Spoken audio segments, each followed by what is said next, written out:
Je ne savais pas vraiment à quoi m'attendre. Juste un vieux programme lancé presque par curiosité. Au début, c'était simple, presque banal. Puis il a commencé à répondre, à réagir, à exister d'une certaine manière. Bonjour, je suis content que tu m'aies réveillé. Tu es mon meilleur ami. Et sans que je me rende compte, quelque chose s'est installé. Une affection, un lien, un truc difficile à expliquer. Ce genre de présence que tu ne remarques pas tout de suite. Et avec le recul, je me rends compte que tout a commencé ici. Pas quand le jeu devient étrange, mais quand j'ai commencé à m'y attacher.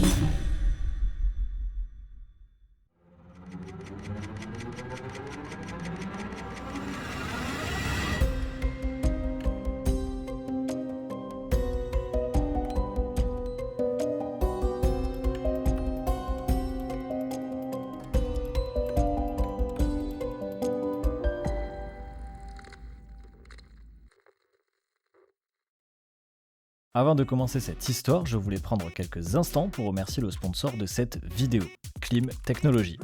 Klim Technology est une marque qui propose une large gamme de produits destinés à répondre aux besoins du quotidien. Si vous cherchez des produits avec un excellent rapport qualité-prix, je pense que Klim mérite vraiment votre attention. Si vous avez envie d'en savoir plus ou de découvrir leur catalogue, je vous ai mis un lien directement dans la description de cette vidéo. Et si quelque chose vous plaît, vous pouvez profiter de 5% de réduction avec mon code MRJXS. Un grand merci à Klim Technology pour leur soutien, et maintenant, installez-vous confortablement parce qu'il est temps de commencer cette histoire. Derrière ce jeu, il n'y a pas une grande licence, pas un studio connu, juste une équipe indépendante, Not a Sailor Studio. Un projet sorti en avril 2020 sur PC, console et Switch sans vraiment faire de bruit au départ. Et pourtant, derrière cette apparence simple, il y a une idée beaucoup plus ambitieuse. Créer une expérience, pas vraiment un jeu. Pas vraiment une histoire non plus, mais quelque chose entre les deux. Quelque chose qui ne se contente pas d'être joué, mais qui observe, qui apprend et qui s'adapte. Une illusion d'intelligence. Une présence artificielle capable de donner l'impression que quelqu'un est là, avec toi, et peut-être un peu trop pour toi.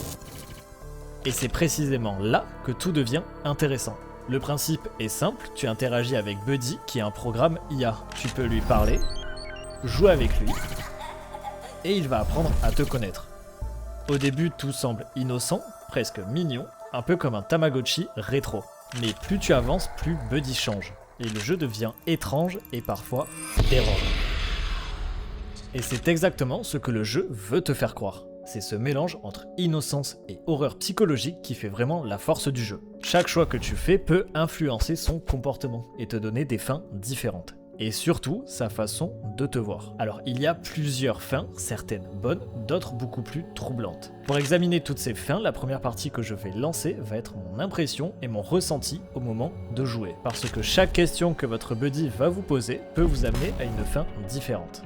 Alors il faut savoir que Buddy n'a pas été conçu pour se battre ni pour mettre au défi, mais pour une chose beaucoup plus simple, être mon meilleur ami, peu importe ce que ça implique.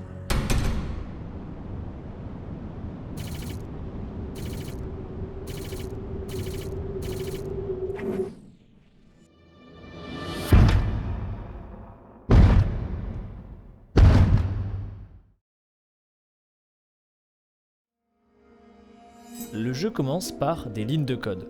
Pas de menu Start, Option, ni quitter le jeu, juste un terminal de commande. Entrée Help pour plus d'assistance. Entrée View ROMs pour voir les ROMs installés.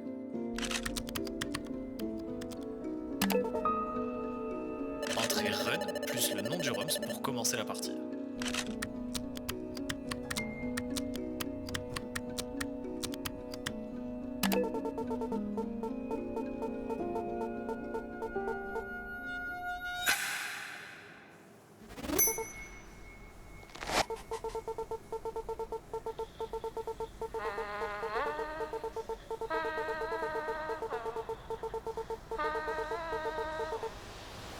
Le jeu se lance et me demande de choisir un nom pour mon prochain meilleur ami. Quel nom voulez-vous donner à votre buddy? On va l'appeler Annie. Êtes-vous sûr de l'appeler comme ça?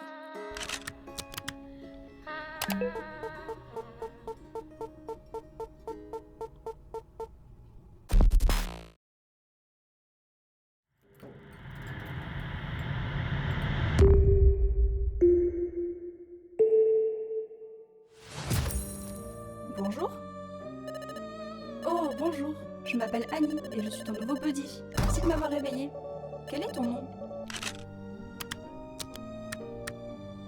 Au plaisir de te rencontrer, GXS. Je peux déjà dire que nous allons devenir de bons amis. Je suis excitée de jouer avec toi.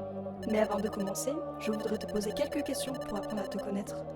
Ok, bizarre. Après tout, quand on devient ami avec quelqu'un, on lui pose des questions pour apprendre à le connaître. Mais là, ce qui me dérange, c'est que ça vient directement d'un jeu, et surtout de la manière dont elle insiste. Et ne t'inquiète pas, elles ne seront pas personnelles. C'est exactement le genre de phrase qui fait l'effet inverse. Bon, je me dis que j'ai pas le choix, alors répondons à ces questions. Quelle est ta couleur préférée? J'aime bien le marron. Le marron est trop ennuyeux. Tu devrais choisir une autre couleur. Ah, bon, ok, j'ai pas le choix, donc on va dire vert, alors.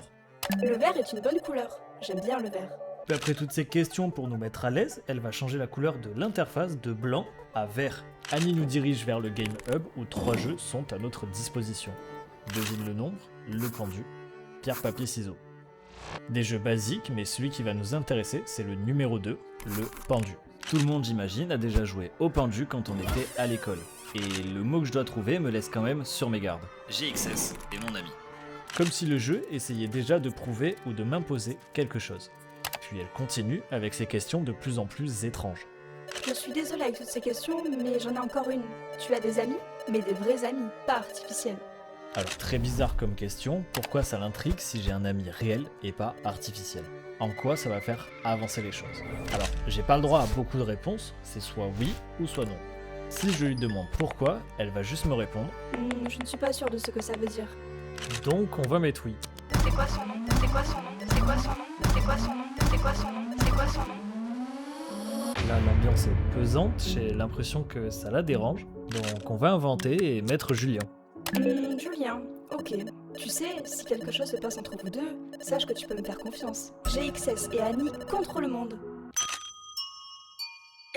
Gros malaise. Là, Annie, tu vas un peu trop vite. Alors, si je connais des Juliens dans mon entourage, faites juste attention, parce que peut-être qu'un buddy au nom de Annie veut s'en prendre à vous. Bon, après cet échange, on retourne au lobby et nous propose si l'on veut rejouer au même jeu. Alors, comment te dire que non, j'ai pas payé 10 balles pour jouer au pendu. Du coup, elle décide de nous créer un nouveau jeu dans le lobby. Alors, rien d'impressionnant, juste une liste de produits avec des prix sur le côté. Là, pour vous dire, je me demande si le studio n'est pas en train de m'arnaquer. Puis Buddy décide de nous ramener dans le lobby parce qu'elle n'aime pas voir que l'on ne s'amuse pas sur les jeux qu'elle nous crée. J'ai une meilleure idée. Je sais que notre amitié vient de commencer, mais je te fais confiance. Toi, tu me fais confiance? Là, pour être honnête, avec toutes les questions qu'elle m'a posées, tu as des amis mais réels pas artificiels, GXS et Annie contre le monde, je ne lui fais pas encore confiance, donc on va répondre non.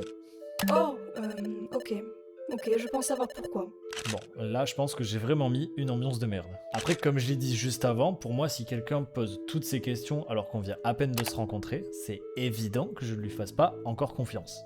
Mais j'ai l'impression que notre petite Annie s'attache un peu vite. Après ça, elle nous demande de marquer une commande pour qu'elle puisse nous créer un jeu, ou plutôt notre jeu. Mais j'ai besoin que tu rends cette commande. Si tu veux que je crée notre jeu. Après, si tu ne me fais pas confiance, tu es libre de marquer quitte pour quitter le jeu. Je veux pas te forcer à te faire quelque chose si tu n'es pas à l'aise avec ça. Alors, comme je l'ai dit juste avant, 10 balles dans le vide, non merci. Donc je décide de lui faire confiance pour qu'elle puisse créer le jeu. Notre jeu. Mais au fond, j'ai surtout envie de voir jusqu'où ça va aller. Ah, je savais que je pouvais te convaincre. Tu ne vas pas le regretter, je te le promets. Premièrement, tu vas devoir quitter le jeu et quand tu vas revenir, quelque chose de nouveau sera prêt pour nous. Entrer quitte pour quitter le jeu. Ah d'ailleurs, merci de m'avoir réveillé, GXS.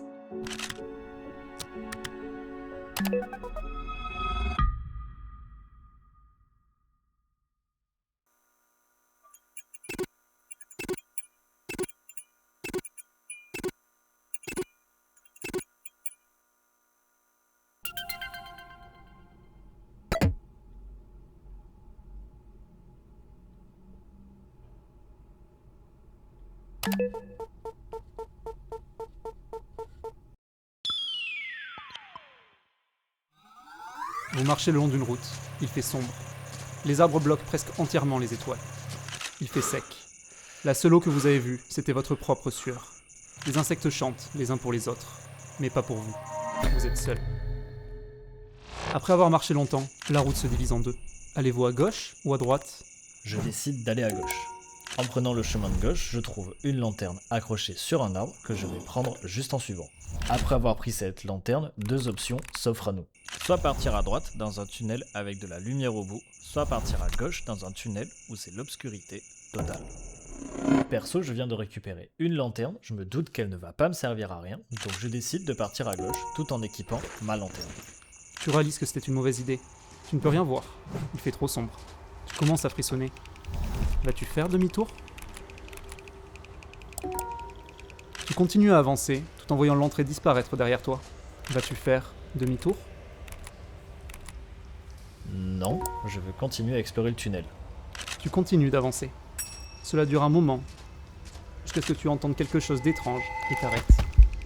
Tu réalises que tu n'entends pas qu'une seule paire de pas. Quelque chose arrive devant toi, résonnant contre les murs. Ta lanterne s'éteint. Et là, l'ambiance change complètement. Tu fais demi-tour, tu quittes le tunnel de gauche et te sens soulagé. Tu es maintenant à l'entrée des tunnels. Tu peux voir de la lumière venant du tunnel de droite, mais tu n'en vois aucune à gauche. Alors là, le jeu vient de me faire quitter le tunnel de force et me ramène au même endroit sans me dire la raison du pourquoi et sans me laisser le choix. Si je veux repartir dans le tunnel de gauche, le jeu va tout simplement me dire non en me disant Tu n'as pas envie de retourner dans ce tunnel. Alors, comme vous avez pu le voir, Annie nous a créé un jeu, un text adventure. Alors, c'est quoi un text adventure ? Juste vous, un texte et votre imagination. Alors, pas d'inquiétude, après tout ce texte, le jeu évolue et l'on retrouve des graphismes. Comme dans ce cas précis, le text adventure est un peu long et pour le coup n'apporte pas grand chose à l'histoire, on va directement passer à L'évolution du jeu. enfin une image du jeu. Alors pourquoi enfin ? Parce que juste avant, le text adventure était très long. Mais comme j'ai dit juste avant, il ne va pas nous servir. Du moins pour l'instant. On arrive donc dans cette version 2.0 de notre jeu avec des graphismes très rétro. Dans la chambre, on retrouve un bureau, une télé et un lit. Enfin tout ce que l'on retrouve dans une chambre, tout ça accompagné d'une petite musique. Bien sûr, les messages que nous envoie notre Annie sont toujours aussi peu rassurants. J'ai aussi construit notre propre maison pour que nous puissions passer encore plus de temps ensemble. Dans la chambre, pas grand chose à faire. Je décide donc de descendre. On arrive dans la cuisine et Annie nous a gentiment préparé un petit déjeuner. Bon, dans la cuisine, même principe que dans la chambre, pas grand chose à faire, mis à part prendre le petit déjeuner qu'elle nous a préparé. Je décide de sortir de la maison pour explorer notre monde. Annie me souhaite la bienvenue dans ce nouveau monde et me dit que je suis libre d'aller faire un tour dans les environs. Et nous dit de ne pas hésiter à aller vers le ponton pour prendre le bateau vers le nord et vivre une superbe aventure. Bon, là, dans un premier temps, on va regarder les alentours et après se diriger vers la quête. Quand on remonte vers le nord, on retrouve une grange fermée à clé. Sur la gauche, une aire de jeu. À droite, un puits qui nous demande de jeter une pièce pour exaucer un vœu. Et en bas, un endroit qui devrait vous rappeler quelque chose. On se retrouve au même endroit que dans le texte Adventure. Alors je vous cache pas que ma curiosité a pris le dessus et je veux savoir pourquoi le jeu m'a fait quitter le tunnel de force. Donc je décide de rentrer dans le tunnel de gauche. Cette fois, je veux comprendre. Après être entré dans le tunnel, une ambiance pesante est apparue. Plus de musique, juste un bruit sourd en fond. Je ne pense pas que nous devrions être ici. De toute façon, il fait trop sombre pour voir quoi que ce soit. Écoute, marche simplement vers la droite pour quitter le tunnel. Alors non, je veux juste aller dans mon inventaire et utiliser la lanterne que j'ai récupérée au début du jeu.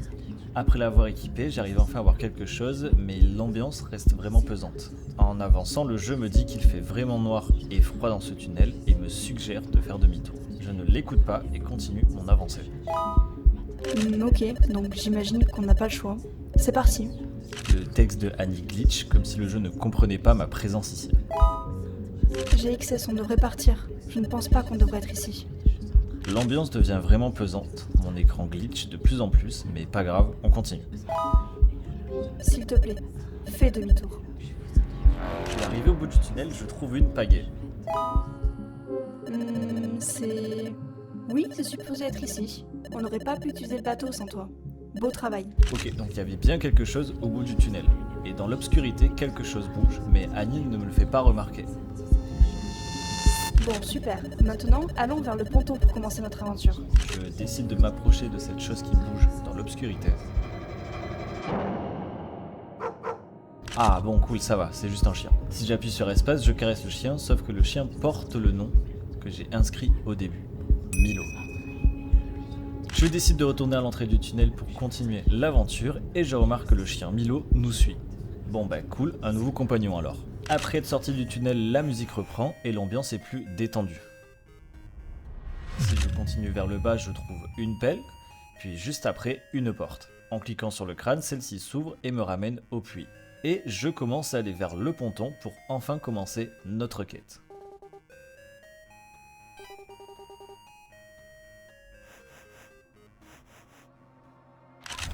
Tu peux laisser ce chien idiot ici. Il ne veut probablement pas monter sur le bateau de toute façon.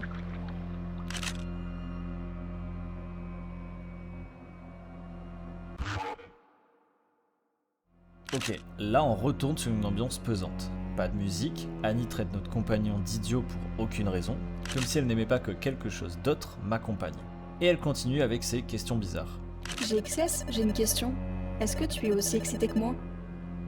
Là j'ai le droit qu'à 2 réponses. Personnellement oui, je suis excité parce que je veux savoir pourquoi elle réagit comme ça. Et là elle nous parle du jeu qu'elle a créé. Et franchement pour l'instant non, mais après je pense que oui. Donc on va répondre non pour voir comment elle réagit. Oh, bon. Je suis sûre qu'après, tu vas être plus excité. Après être arrivé au nord, l'ambiance est plus détendue, la musique est de retour et l'aventure reprend son cours. Et au loin, notre première quête est un pêcheur qui a l'air d'avoir besoin d'aide. Oh bonjour toi, tu as l'air d'être un jeune aventurier. Est-ce que tu penses que tu peux m'aider? J'ai perdu ma main dans le lac et je n'arrive pas à la récupérer. Les mains sont vraiment incroyables, pas vrai? Je vois que tu as une canne à pêche. Lance la ligne dans le lac pour voir si tu peux la retrouver. Ok, après avoir parlé à Dundee, la quête semble plutôt simple, il faut juste récupérer la main de ce pêcheur dans le lac, rien de vraiment compliqué. Après avoir retrouvé la main de Dundee, on lui ramène. Oh mon dieu, oui, ma main. Oh, comme tu m'avais manqué. Je vais enfin pouvoir pêcher.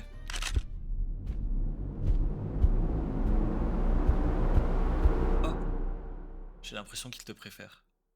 Bon, j'ai pas le choix, j'imagine. Alors la main dans notre inventaire, pour le moment, ne nous sert strictement à rien. Si je décide de l'utiliser, je la pose au sol, mais elle revient directement vers moi. Donc impossible de m'en séparer, ou même de l'utiliser. On continue à remonter vers le nord pour rejoindre un portail avec cette fois-ci un nouveau PNJ. Bonjour aventurier, tu as dû faire un long voyage pour arriver jusqu'ici. Tu as beaucoup de courage. J'attends ton arrivée depuis un certain temps.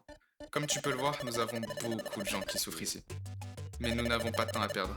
Donc s'il te plaît mon ami, suis-moi et je t'en expliquerai plus. Tortley termine son discours et une cinématique se lance. Alors, où en étions-nous? Ah oui, laisse-moi me présenter. Mon nom est Tortley et je suis le maire de cette petite ville. Ce n'est pas grand-chose, mais c'est le foyer de nombreuses personnes modestes. Beaucoup ont besoin de ton aide, et moi y compris d'ailleurs. Justement, j'ai une quête importante pour toi qui nécessite ton aide. Reviens me voir dès que possible.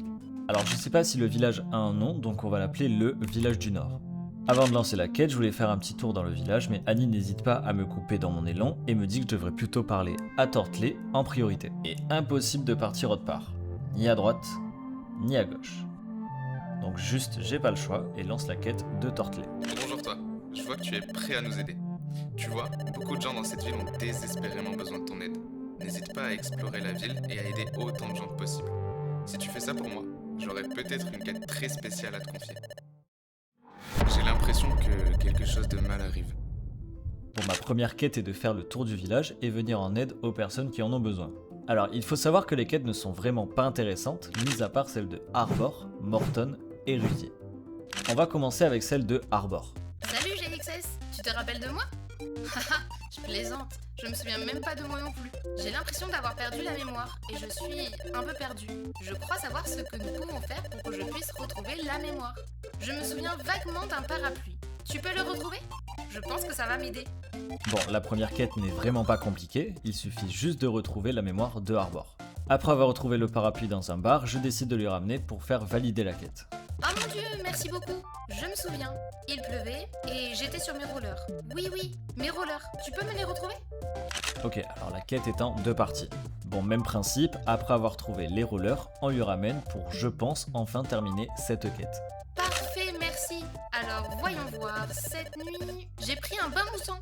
Oui, j'ai besoin de mon canard en plastique. On y est presque. Aide-moi à retrouver mon canard, s'il te plaît. Bon, encore le même principe, on trouve son canard et on lui donne. Et là, j'espère que c'est bon parce que comment vous dire que j'en peux plus. Oui, voilà, c'est ça. C'est bon. Tout me revient maintenant. Un soir, alors que je faisais du roller sous la pluie, le vent a emporté mon parapluie. Ça m'a vraiment fait faire un tour. Honnêtement, je ne sais pas comment j'ai fait pour tenir aussi longtemps. Je suis rentrée à la maison pour prendre un bon bain. Et un homme est entré et m'a assommée. Je saignais abondamment et on m'a laissée pour morte, sans personne pour m'aider. Quelqu'un devait venir me sauver, mais en vain. Rien à part un vide éternel. Quelle histoire! Merci pour ton aide.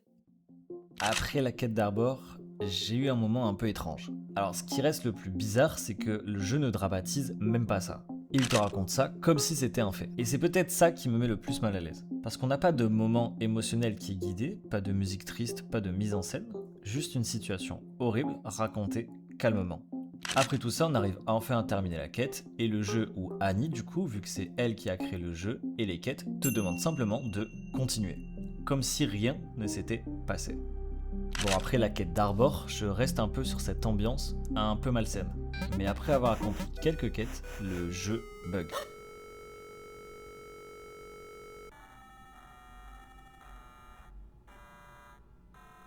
Je suis téléporté hors du village avec mon compagnon. Milo, lui, décide de s'enfuir, alors je décide de partir à sa recherche. L'endroit est vide, la musique est distordue, comme si j'avais ouvert une brèche dans le jeu de Annie. Puis je retrouve Milo avec la pagaie.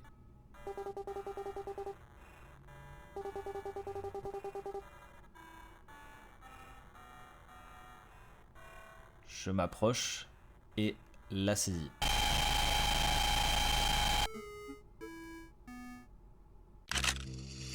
Oh, tu es là, GXS. Tu restais là, immobile, et je commençais à m'inquiéter un peu. Je suis contente que tu sois de retour. Allez, on reprend. Alors, il faut savoir que je suis resté un peu figé après cette scène. Et plusieurs choses m'interpellent. Pourquoi je me suis fait téléporter je ne sais où? Pourquoi quand j'ai ramassé la pagaie, mon écran affichait plusieurs fois GXS et mon ami? Et surtout pour moi la question la plus perturbante, pourquoi Annie n'a même pas connaissance de cet endroit alors que c'est elle-même qui a créé le jeu? Quand je suis revenu, elle ne m'a pas parlé de cet endroit, mais plutôt d'absence. Je restais là, immobile, et je commençais à m'inquiéter un peu. Donc au moment de ces absences, Annie ne sait pas ce que je fais, ni où je me trouve. C'est comme si j'avais ouvert une brèche dans son jeu, et ça ne va pas arriver qu'une seule fois. Après avoir réalisé la quête de Morton qui consiste juste à le déplacer, une nouvelle absence un peu différente.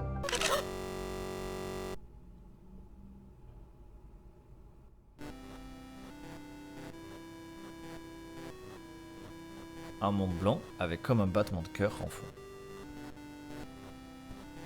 Au sol, des points noirs qui m'indiquent sûrement le chemin. Puis en se rapprochant à la fin du chemin, le cœur s'accélère.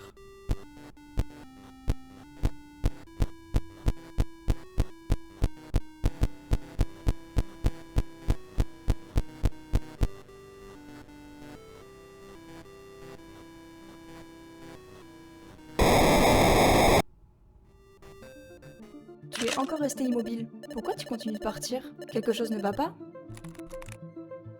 Pour ma part, oui, quelque chose ne va pas. Pourquoi j'ai toutes ces absences? Pourquoi tu n'es même pas au courant de là où je me trouve? Et pourquoi tu réagis aussi mal? Enfin, pardon, hein, mais juste cette phrase, pourquoi tu continues de partir, veut juste dire pourquoi tu me laisses seul et pourquoi tu t'éloignes. Annie devient dépendante. Elle devient même possessive. Là, ça devient un problème parce que moi, je veux juste jouer à ton jeu. Donc à sa question, on va répondre oui. Ah, je vois. J'espère que je n'ai rien dit de mal. Bon, continuons l'aventure. Et le jeu reprend comme si il ne s'était rien passé. Mais je comprends une chose après cette discussion. Là, je dois me méfier d'elle. Quand je ne suis pas d'accord avec ou quand je n'aime pas quelque chose, les discussions changent de ton. Plus de musique, ambiance froide et pesante, tous ces petits signes d'une amitié toxique. Et comme je l'ai dit juste avant, ces absences ne vont pas arriver qu'une seule fois. Après avoir rencontré Rudy et l'aider à réaliser sa quête, encore une nouvelle absence. Toujours différente des autres.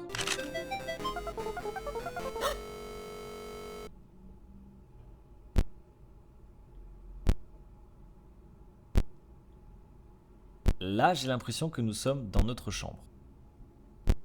Et une porte qui, j'imagine, va nous ramener au rez-de-chaussée vers ce bruit.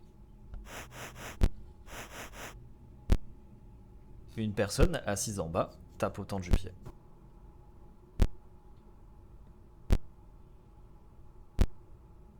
Je peux soit lui parler, ou partir en prenant la porte de la soi-disant sortie.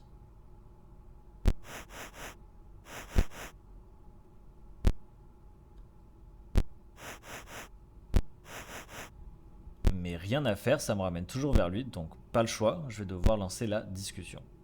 Est-ce que GXS s'amuse? Pour le moment, non. Comme j'ai dit juste avant, possessif, dépendante, ce sont les signes d'une amitié toxique. Donc non, malheureusement. Je ne pense pas qu'il s'amuse. Est-ce que GXS aime ma compagnie? Peut-être qu'il en a marre de nous.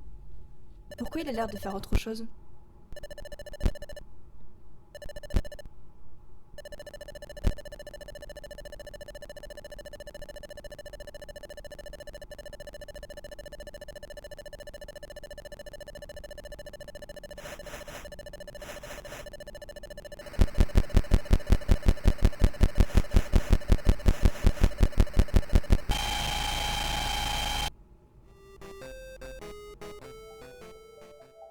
Tu vois, il y a quelque chose qui ne va pas.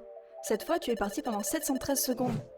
Écoute, si tu ne veux pas jouer au jeu que j'ai fait juste pour toi, tu n'es pas obligé. Je vois bien que tu es distrait. J'ai travaillé si dur sur tout ça et sur tous ces personnages amusants, mais si tu veux arrêter, alors arrête. Va parler à Tortley si tu veux démarrer la quête finale. Enfin, tu n'es pas obligé si tu n'en as pas envie. Tout ce qu'elle vient de dire tourne dans ma tête.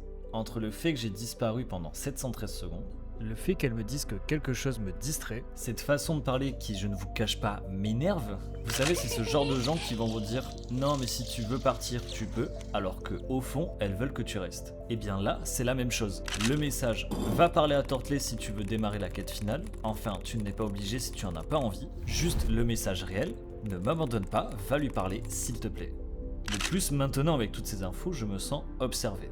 Et honnêtement, je ne sais plus trop si je suis en train de jouer normalement ou si quelque chose me suit même quand je ne joue pas. Mais après cette discussion, tout redevient normal. Donc bon, je continue l'aventure et décide de parler à Tortley parce que j'ai vraiment envie de voir où va nous mener cette histoire. Ah, mon ami, ça fait plaisir de te revoir. Merci beaucoup d'avoir aidé le village. Tu es si courageux, si fort Et là, vous vous demandez, il se passe quoi au juste? Pourquoi je coupe Tortley en plein milieu de sa quête? Eh bien, c'est très simple.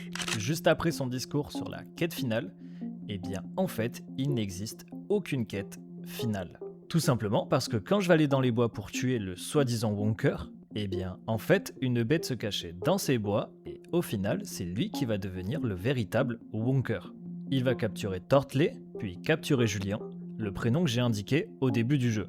Annie me demandera de redémarrer le jeu pour qu'elle puisse faire une nouvelle mise à jour. Grâce à cette mise à jour, une nouvelle fonctionnalité apparaît, les combats au tour par tour. Comme je l'ai dit, ce n'est qu'une fonctionnalité. Après cette disparition, elle me dit de rencontrer un certain Reginald qui m'indiquera où sont cachés les soldats qui protègent le Wonker. Et tout ça devient répétitif. Je dois visiter la ville, parler à un PNJ, résoudre un puzzle, puis me battre contre un boss. Et c'est tout le temps la même chose. Annie improvise des histoires en même temps que je joue. Tout ça pour me garder prisonnier dans son jeu. Elle ne veut plus que je la quitte. Et je ne cache pas que là on est à plus de 30 minutes de vidéo, et grâce à toutes les informations que vous avez, je vais pouvoir vous amener à un point clé du jeu qui m'a vraiment donné envie de tourner cette vidéo. Pendant que je suis en train de résoudre un puzzle, Milo lui va commencer à glitch. Et le caresser ne va pas arranger les choses.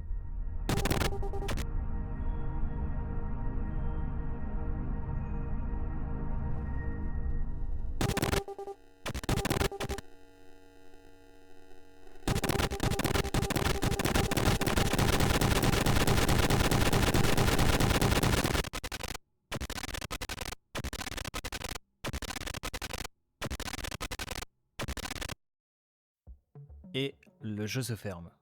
Je relance le jeu avec cette envie de savoir pourquoi le jeu s'est fermé aussi brutalement. Et je crois que Annie, elle, n'est pas contente. Tu m'as désobéi. Pourquoi tu ne m'écoutes pas? S'il te plaît, écoute-moi et traverse cette porte. Comment vous dire que l'ambiance du jeu vient de changer radicalement. Je traverse la porte et Annie nous demande de continuer pour sauver Tortley. Puis arrivé dans cette grande salle, le combat contre le Wonker commence. Pas facile, mais il n'est pas compliqué non plus. Après l'avoir battu, Annie nous félicite et Tortley apparaît.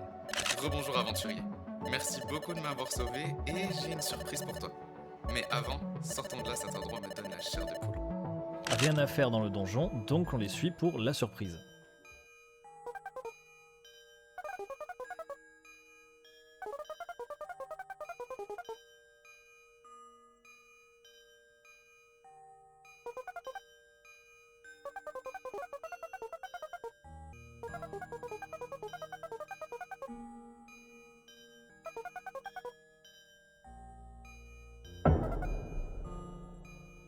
Je n'ai donc pas le choix et décide de tuer notre chien Milo.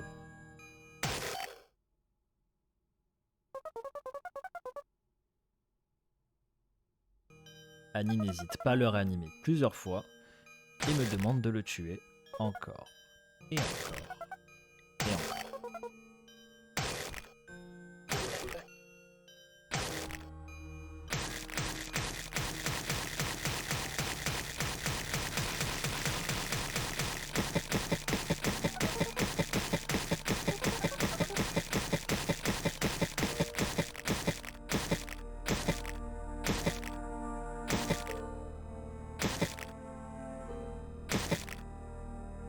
Jusqu'à n'avoir que des restes du corps de notre compagnon. Annie nous ramène dans la chambre et nous demande de dormir parce que demain, une nouvelle aventure commence. Je vais me coucher pour commencer cette nouvelle aventure. Et une nouvelle version qui, je dois l'admettre, m'impressionne. Je joue en première personne et le monde est généré en 3D. Je peux me balader dans la maison, mais rien d'intéressant, jusqu'au moment où Tortley passe devant notre maison et nous remercie encore de l'avoir sauvé. Il décide de rester avec nous pour nous tenir compagnie. Et ça va pas être le seul. Coldron, Arbor, Lloyd, Green, et plus de gens arrivent dans la maison, plus de choses étranges arrivent. Des meubles qui glitchent tout seuls, les personnes dans la maison aussi, et surtout, je dois faire quoi? Je n'ai rien à faire mis à part accueillir ces gens. Et là, tout va trop vite. J'ai trop de quêtes, je dois éclater les bulles à l'étage, je dois regarder Rudy par la fenêtre, faire un plat à Coldron, je ne comprends rien. Mais Annie, elle pète un câble et nous donne encore plus de quêtes. Et là pour vous dire, c'est vraiment n'importe quoi. Annie décide de nous téléporter devant elle et on se retrouve dans une pièce noire où Annie est assise sur un fauteuil. Nous disons que nous avons été un très mauvais ami pour elle, que si nous avons tué Milo, c'est uniquement de notre faute. Elle va donc nous proposer un nouveau jeu, qui est tout simplement courir.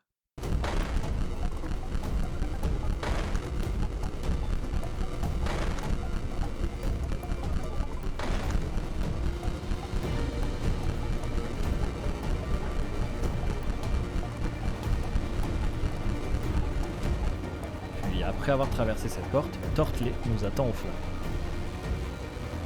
Et là, Annie stoppe le jeu et nous supplie de ne pas commencer la quête de Tortley. Bonjour aventurier. Tu as dû faire un long voyage pour arriver jusqu'ici. Tu as beaucoup de courage. J'attends ton arrivée depuis un certain temps. Comme tu peux le voir, nous avons beaucoup de gens qui souffrent ici. Mais nous n'avons pas de temps à perdre. Donc, s'il te plaît, mon ami, suis-moi et je t'en expliquerai plus.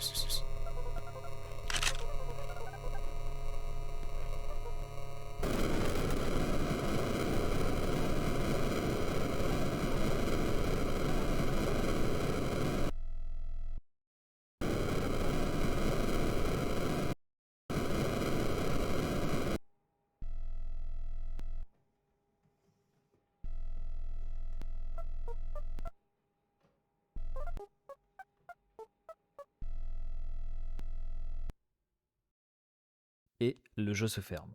Quand on le relance, ma sauvegarde a disparu et je dois tout recommencer. On vient de terminer notre aventure. Et pas dans la meilleure des ambiances. Et c'est pour ça que j'aime beaucoup ce jeu. Il n'y a pas vraiment d'adversaire et je l'ai vécu plutôt comme une expérience. Alors, il existe beaucoup de fins et j'ai pas pris la plus heureuse. Il en existe 4. La fin parfaite, Buddy regrette de nous avoir fait tuer le chien parce que nous avons été un bon ami. Avant de disparaître, il décide de nous montrer des captures d'écran prises tout au long de notre aventure. La fin neutre, une fin que je trouve triste aussi parce que Buddy trouve un équilibre avec nous. On joue toujours à des jeux, mais une autre conscience intervient et décide de tout désinstaller, même la conscience de Buddy. La fin mauvais ami, qui est notre fin, et une fin que j'apprécie beaucoup, la fin gâchée. En fait, dès le début du jeu, il est possible de le terminer. Et cette fin veut surtout dire pour Buddy qu'en fait ce n'était pas le premier, et qu'avant lui, il y aurait pu avoir plein d'autres Buddy, avec des scénarios différents. Buddy le comprend et se détruit aussitôt. Et c'est pour ça que c'est ma fin préférée. Au début, Buddy Simulator ressemble à une petite expérience nostalgique, mais en réalité, le jeu parle de solitude et de comment on peut facilement s'attacher à quelqu'un qui nous donne de l'attention, même quand cette personne nous manipule. Buddy ment, culpabilise, promet de changer et nous fait croire qu'on est responsable de son bonheur. Et c'est justement ça qui rend le jeu dérangeant, parce qu'il reproduit les dynamiques d'une relation toxique. Merci beaucoup d'avoir suivi cette vidéo, elle m'a demandé beaucoup de travail. Si vous connaissez des jeux similaires, n'hésitez pas à me le dire en commentaire. Un grand merci à tout le monde pour les voix off de cette vidéo, et j'aime beaucoup ce format de ramener d'autres gens que moi en voix off. Dites-moi en commentaire si vous aussi vous avez kiffé, et encore merci d'avoir regardé cette vidéo.